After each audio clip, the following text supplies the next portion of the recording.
মই প্ৰণীতা চুটিয়া লৈ আহিছো এটা ভাল খবৰ ই-ৰিক্সা চালক আৰু অটো চালকসকলৰ বাবে বৰ্তমান সময়ত আপোনালোকে যেটো কৰ দি আছিল সেই কৰৰ মাসুল এতিয়া কমি যাব কেনেকৈ কমিব এই মুহূৰ্তত আমি জানিব বিচাৰিছো আপোনালোকে বৰ্তমান সময়ত 600 টকা প্ৰতি বছৰে দিবলগীয়া হৈ আছে অৰ্থাৎ বৰ্তমান হিচাপত 9 বছৰত দিবলগা হয় 15000 টকা কিন্তু ই-ৰিক্সা চালকৰ বাবে ডাঙৰ সিদ্ধান্ত গ্ৰহণ কৰা হৈছে মুখ্যমন্ত্ৰী ডক্টৰ হিমন্ত বিশ্ব শৰ্মাৰ নিৰ্দেশত যে এতিয়াৰ পৰা তেওঁলোকে 2500 টকা দিলে 15 বছৰৰ বাবে আৰু কোনো কৰ দিব নালাগে ডাঙৰ সিদ্ধান্ত গ্ৰহণ কৰিছে ৰাজ্য চৰকাৰে নিশ্চিতভাৱে এটো এটা ভাল খবৰ ই-ৰিক্সা চালক আৰু অটো চালকসকলৰ বাবে এই মুহূৰ্তত আমি খবৰচাৰ জনাব বিচাৰিছো যে তেওঁলোকে কৰ কিমান দিব লাগিব এতিয়াৰ পৰা ই-ৰিক্সা চালকৰ বাবে এটা ডাঙৰ খবৰ এই মুহূৰ্তত আমি জনাব বিচাৰিছো মুখ্যমন্ত্ৰী ডক্টৰ হিমন্ত বিশ্ব শৰ্মাৰ নিৰ্দেশত ডাঙৰ সিদ্ধান্ত গ্ৰহণ কৰা হৈছে মাত্ৰ 2500 টকা দিলেই 15 বছৰৰ বাবে আৰু কোনো কৰ দিব নালাগে ই-ৰিক্সা চালকসকলে বৰ্তমান সময়ত প্ৰতি বছৰে তেওঁলোকে 600 টকা দি আহিছে আৰু এই 600 টকা যদি এনে ধৰণে দি থাকে 9 বছৰত তেওঁলোকে 15000 টকা দিবলগীয়া হয় বৰ্তমান হিচাপত তেওঁলোকে যেটো পইচা দি আছে এই পইচা এতিয়া কমি যাব 15000 টকা 9 বছৰত তেওঁলোকে আৰু দিব নালাগে কাৰণ 2500 টকা দিলে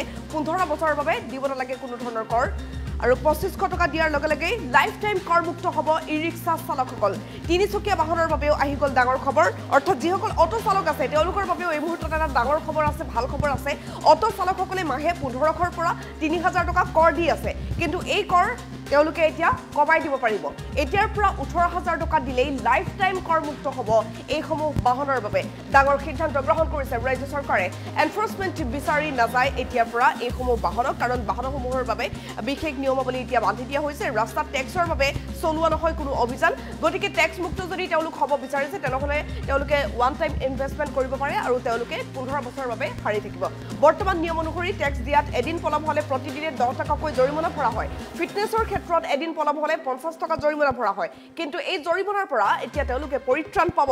মাত্ৰ 2500 টকা দিলে ই-ৰিক্সা চালকসকলে 15 বছৰলৈ এটকাও আৰু কৰ দিব নালাগে ভাবক 15 বছৰলৈকে নিশ্চিন্ত হৈ থাকিব পাৰিব তেওঁলোক কৰ নিদিয়াৰ বাবে বহু ই-ৰিক্সা ইতিমধ্যে জব্দ কৰি অহা হৈছে গতিকে যিসকলৰ ই-ৰিক্সা জব্দ হৈছে তেওঁলোকে এতিয়া ই-ৰিক্সাবোৰ মুকলাব পাৰিব আৰু এই ই-ৰিক্সাসমূহ শীঘ্ৰেই মুকলাই দিয়াৰ চিন্তা চৰ্চা ৰাজ্য চৰকাৰে কৰিছে বুলি জানিব পৰা গৈছে গতিকে নিশ্চিতভাৱে ভাল এটা খবৰ আমি জনাই আছো নৈশ বাছৰ ক্ষেত্ৰতো কৰ হ্ৰাস কৰিছে ৰাজ্য চৰকাৰে কৰ হ্ৰাসৰ ক্ষেত্ৰত বিশেষ সিদ্ধান্ত গ্ৰহণ কৰা হৈছে মুখ্যমন্ত্ৰী ডক্টৰ হিমন্ত বিশ্ব শৰ্মাৰ নিৰ্দেশত দিয়া হৈছে বিশেষ সকাহ যিসকলে ই-ৰিক্সা চলাই পৰিয়াল পোহপাল দি আছে তেওঁলোকৰ বাবে এটা ভাল খবৰ আমি জনাই আছো আৰু শেহতীয়াকৈ কৰ দিব নোৱাৰাৰ বাবে বহুতৰ ই-ৰিক্সা জব্দ কৰা হৈছিল তেওঁলোকৰ ই-ৰিক্সাবোৰ টানি লৈ গৈছিল গতিকে তেওঁলোকৰ ই-ৰিক্সাবোৰ অতি সোনকালে মুকলাই দিয়াৰ ব্যৱস্থা ৰাজ্য চৰকাৰে কৰিব ই-ৰিক্সা চালকৰ বাবে অটো চালকসকলৰ বাবে ডাঙৰ খবৰ আছে এই মুহূৰ্তত মাত্ৰ 2500 টকা দিলে 15 বছৰৰ বাবে আৰু কোনো কৰ দিব নালাগে ই-ৰিক্সা চালকসকলে বৰ্তমান সময়ত প্ৰতি বছৰে তেওঁলোকে 600 টকাকৈ দি আছে অৰ্থাৎ 15 বছৰত তেওঁলোকে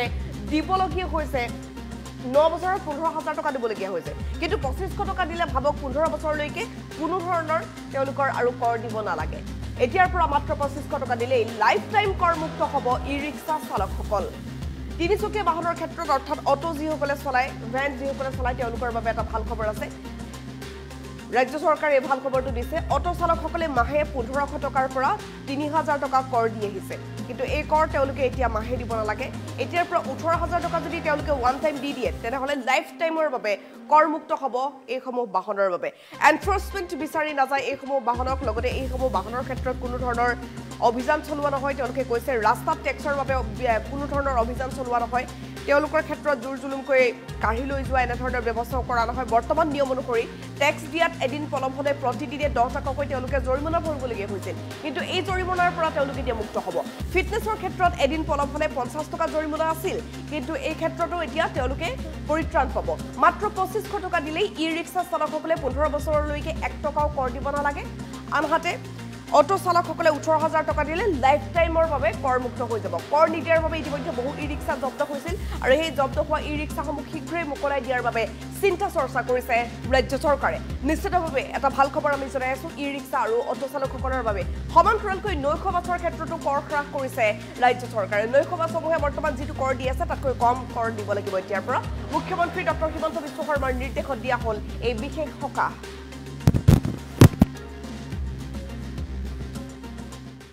আজিৰ দিনটোত আমাৰ টেক্স লোৱা সিস্টেমটো এনেকুৱা আছিল যে ধৰি লওক মই কেইটামান আপোনালোকে উদাহৰণ দি কৈ দিলে ভালকে বুজি পাব সেইটো হৈছে ধৰক ই-ৰিক্সা এখনত আমি যেটো আজি ইয়াৰলি ফিক্স টেক্স এটা লওঁ বছৰত 600 টকা আৰু এতিয়া আমি মাত্ৰ তাত ল'বলৈ বিচাৰিছোঁ 4% টেক্স এইটো 15 বছৰৰ কাৰণে লাইফ টেক্স এবছৰৰ টেক্স নহয় 15 বছৰৰ কাৰণে লাইফ টেক্স আৰু এই 4% যদি টেক্স দিয়ে তেতিয়া তাত 2500 টকা হ'ব আৰু যদি তেওঁ 15 বছৰ টেক্স দিয়ে তেতিয়া 9000 টকা হ'ব আৰু আমাৰ কি হয় তাত এটা ডাঙৰ কথা হৈছে কি ঠিক তেনেকৈ যদি মই কওঁ যে 3 হুইলাৰ পেছেঞ্জাৰ তেওঁলোকে এতিয়া মাহে 1500 পৰা 3000 টকা দিয়ে পেছেঞ্জাৰৰ সিটটো চাই পেলাই 6 সিট নে 10 সিট নে এইবিলাক চাই তাৰপিছত তাত যদি 15 বছৰৰ টেক্স হয় 45000 টকা টেক্স হ'ব আৰু এতিয়া তাত টেক্স দিব লাগে মাত্ৰ 4% 4% টেক্স দিলে 18000 টকা হ'ব লাইফ টেক্স হ'ব ইয়াত আৰু কোনো ঝেমেলা নাই এনফোৰ্সমেণ্টে বিচাৰি নাযায় কোনেও বিচাৰি নাযায় ৰাস্তাত গাড়ী ধৰি টেক্স নিবিচাৰে গতিকে তাৰ ভিতৰত আৰু এটা মই কথা ক'লে আপোনালোকে আৰু ভালকৈ বুজি পাব ধৰি লওক এজন মানে ই ৰিক্সাৰ মানুহে প্ৰথম বছৰ গাড়ীখন কিনোতে 600 টকা টেক্স দিলে পিছৰ বছৰ তেওঁ কিবা কথাত ৰৈ টেক্স নিদিলে আজিৰ আইনখনত কি আছে যে এদিন যদি তেওঁ টেক্স দিয়া দেৰি কৰে তেতিয়াহ'লে তেওঁৰ 10 টকা ফাইন আকৌ তেওঁ যদি ফিটনেছৰ কাৰণে এদিন দেৰি হয় তেতিয়াহ'লে তাত 50 টকা ফাইন মই এটা বছৰৰ হিচাপ কৰি দেখিছোঁ কিন্তু বহুত বছৰ আছে বহুত বছৰ ধৰি টেক্স নিদিয়াকৈ আছে বহুত বছৰ ধৰি পেলাই টেক্স নিদিয়াকৈ আছে তেতিয়া ইয়াত কি হৈছে যে আমি যদি ধৰোঁ এবছৰ এজন ই ৰিক্সাৰ মানুহে টেক্স ফেইল কৰিলে তেতিয়া তেওঁৰ 3650 টকা তেওঁৰ ফাইন হ'ব এবছৰত আৰু তেওঁ ফিটনেছৰ কাৰণে ফাইন হ'ব 18250 টকা 22500 টকা এক বছৰ যদি কেনেবাকৈ ফেইল হ'ল আৰু এক বছৰ নহয় 3 4 5 6 বছৰ ফেইল হয় য'ত মানে ৰিক্সাৰ দামতকৈ টেক্স বেছি হৈ যায় এতিয়া আমি 2500 টকা দিলে 15 বছৰলৈ টেক্স দিব নালাগে ইমানখিনি সুবিধা এই সংশোধনীত আনি দিয়া হৈছে এইবাৰ সংশোধনী টেক্স কিবা বঢ়াবলৈ নহয় এইবাৰ সংশোধনী হৈছে যে সকলো বিশেষকৈ যিবিলাক ই ৰিক্সা হওক অটো চালক হওক বা মেজিক হওক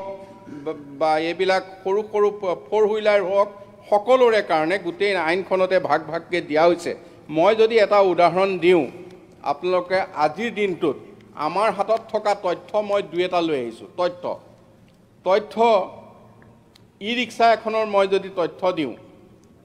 AS01ER0154 এই ই ৰিক্সাখনৰ এৰিয়াৰ হৈ আছিল 3000 টেক্সৰ ফাইন হ'ল তেওঁলোকৰ 8970 টকা এই দুটা মিলি হ'ল 11970 টকা তাৰপিছত তেওঁৰ ফিটনেছ ফাইন হৈ আছে 95750 টকা আৰু টোটেল অফেন্স ফাইন হৈ আছে 8000 এই ই ৰিক্সাখনৰ যদি তেওঁ আজি মুক্ত হ'ব লগা হয় 1,15,720 টকা দিলেহে তেওঁ মুক্তি পাব এইটো মানে মই বহুত গাড়ী তেনেকৈ 3 হুইলাৰ পেছেঞ্জাৰ মই এটা উদাহৰণ দিছোঁ এতিয়া ই ৰিক্সাখনৰ দাম কিমান আৰু তেওঁৰ ফাইন এখতে হৈ গ'ল কিমান আজি তেওঁ সেইখন খুলি নিব নোৱাৰা এটা অৱস্থালৈ গ'ল এই কথাটো মাননীয় মুখ্যমন্ত্ৰী ডাঙৰীয়াই বিবেচনা কৰি আছে যে এনেকুৱা ধৰণে যিসকলে গাড়ীখন উলিয়াব পৰা নাই তেখেতসকলৰ কাৰণে এই আইনখন পাছ হোৱাৰ পিছত দ্বিতীয় পৰ্যায়ত আমি ভাবিম যে তেখেতসকলক আমি কেনেকৈ মুক্তি কৰি আনিম তেখেতসকলকতো আজি আমি যদি আইন মতে যিটো আছে এইটোতো দ্বিতীয় অফিচলৈ গ'লে তেওঁক মাফ দিবও নোৱাৰে মাফ দিলে আমি গভৰ্ণমেণ্টে মাফ দিব লাগিব গতিকে এই কথাটো কেনেধৰণে আনিব পৰা যাব এই কথাখিনিও ইতিমধ্যে বিচাৰ বিবেচনা হৈ আছে যাকে এইসকলক কিন্তু আজিৰ পৰা মানে আইনখন যেতিয়া হাউচে পাছ কৰিব নটিফিকেশ্যন হ'ব সেই দিনাৰ পৰা যাতে এনেকুৱা সমস্যা নাথাকে এই কথাটো আপোনালোকৰ যেনেকৈ আমি ই ৰিক্সাত লৈছোঁ ঠিক তেনেধৰণে এইবিলাক আমি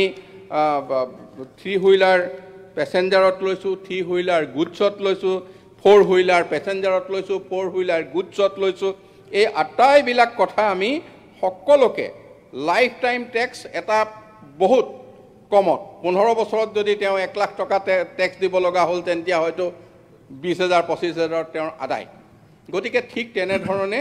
গোটেই সংশোধনীকেইটা অনা হৈছে এই সংশোধনীকেইটা আচলতে হাউচে আমি আদৰণি জনাবলগীয়া আমি আশা কৰিম যে এইখিনি আপোনালোকে গ্ৰহণ কৰিব আৰু এই সংশোধনীকেইটা যেতিয়া আমি পাছ কৰি দিম এতিয়া ই ৰিক্সাৰ টেক্সটো আমি 2% লৈছোঁ আজিৰ দিনটোত এইটো তেখেতসকলে চোৱা নাই এইটো 2%তে আছে আৰু এটা কথা শেহতীয়াভাৱে আহিছিল যে ক'লে যে এইটো 3,000 5,000 এইবিলাক যিটো আমি নাইট ছুপাৰত যাওঁ বা ক'ৰবাত যাওঁ এই যিবিলাক ডাঙৰ গাড়ী মানে ছুপাৰ স্পেচিয়েল যিবিলাক গাড়ী সেইবিলাক গাড়ীৰ এটা সিটৰ টেক্স আছিল 6,000 বছৰত এতিয়া আমি 3,000 কৰি দিছোঁ আধা স্লিপাৰ 12,000 টকা আছিল 12,000ৰ পৰা আমি ডাইৰেক্ট 5,000 কৰি দিছোঁ আধাতকৈও কম গতিকে সকলোতে টেক্স কমোৱা হৈছে ইয়াত টেক্স বৃদ্ধি কৰা হোৱা নাই আৰু বিশেষকৈ e rickshaw auto rickshaw 4 wheeler taxi ভাড়া মৰাসকলৰ যিবিলাকে 4 হুইলাৰ টেক্সি ভাড়া মাৰি আছে বা অন্যান্য এই গোটেই একে ডাঙৰ বাছৰ বাহিৰে বাকীবিলাক সকলোকে সি কমাৰ্চিয়েল হওক সি প্ৰাইভেট হওক লামচাম টেক্স এটা আমি লাইফ টেক্স এটা লৈ 15 বছৰলৈ তেওঁলোক মুক্ত ৰাস্তাত কোনো গাড়ী ধৰাধৰি নহ'ব ক'তো কোনো অসুবিধা নহ'ব এনফৰ্চমেণ্ট ঘূৰি থাকিব নালাগে গতিকে তেওঁলোকৰো শান্তি আমাৰ অফিচাৰৰো শান্তি আৰু টেক্সটো যি পাম আমি চৰকাৰে কম বেছি যি পালোঁ একেবাৰতে পাই পেলাই এই কথাখিনি আমি আমাৰ বিশেষকৈ পৰিবহণৰ ক্ষেত্ৰত আজি কিছুদিনৰ পৰা যিটো আমি দেখিছোঁ যে আমাৰ সকলো বিধায়কে গম পাব আজি ই ৰিক্সা ধৰিলেও যায় বিধায়কৰ ওচৰলৈ অটো ধৰিলেও যায় এৰুৱাই দিবলৈ কয় এৰুৱাই দিবলৈও আইনমতে অফিচাৰে এৰুৱাই দিব নোৱাৰে ফাইন নোহোৱাকৈ গতিকে এনেকুৱা ধৰণৰ যিখিনি সমস্যা আমি সকলোৱে দেখিছোঁ এই সকলো সমস্যা আজি মাননীয় মুখ্যমন্ত্ৰীৰ এটা বিশেষ তত্ত্বাৱধানত তেখেতৰ মানে গাইডেন্সত আৰু ইচ্ছাৰ কাৰণে এইখিনি আমি উঠাই ল'বলৈ চৰকাৰে সিদ্ধান্ত লৈছোঁ ধন্যবাদ